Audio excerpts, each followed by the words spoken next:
The House prosecution is committed to finish the impeachment trial of Vice President Sara Duterte and calls on Senator judges to show up and do their part. May live report si Isaiah Mirafuentes ng Abante mula sa Batasang Pambansa. Isaiah, ano ang latest dyan?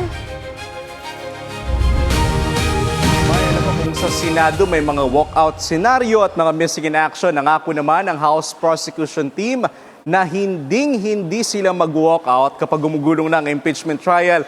Yan ay kahit ano pa ang mangyari sa Senado.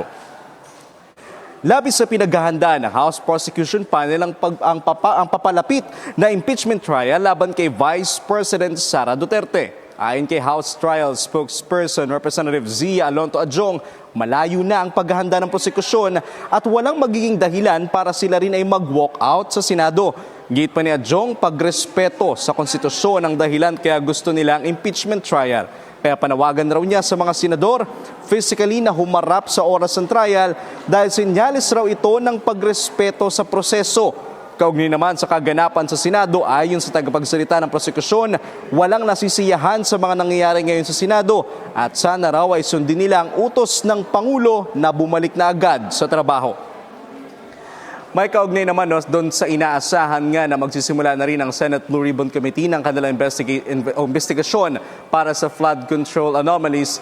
Sinabi sa atin ni Representative Adjong na hindi natin masisisi ang publiko na may tila pagdududa raw na baka may kinalaman din ito para maging diversionary tactic para sa impeachment. Ayon kay Representative Adjong, kung siya raw ang tatanungin, dapat hayaan muna ang Office of the Ombudsman na sila ang mag-imbestiga ng kaso ng mga opisyal dahil medyo weird daw kung tingnan dahil ang ilang mga mag-iimbestiga na senador ay mga sangkot din sa flood control scam at ang ilan din pa nga sa kanila ay mga senador na ayaw pumirma sa naunang Senate Blue Ribbon Committee report noong si Senator Ping Lacson pa ang kanilang chairman. May. Isaiah, nabanggit na ba nila kung sino ang mga witnesses at kung may nadagdag ba doon sa mga prosecution spokespersons?